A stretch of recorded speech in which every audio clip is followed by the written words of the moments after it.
Welcome. In front of me is a HOMTOM S9 Plus, and today I'll show you how to hard reset the device through settings. So obviously let's start off by opening up settings. From here you want to scroll all the way down.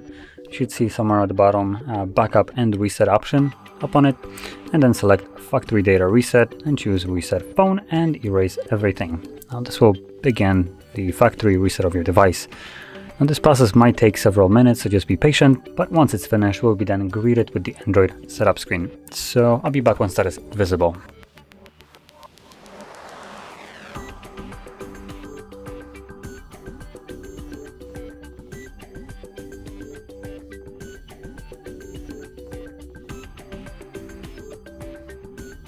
And as you can see now, the process is finished and you can set up your device as however you like. So if you found this very helpful, don't forget to hit like, subscribe, and thanks for watching.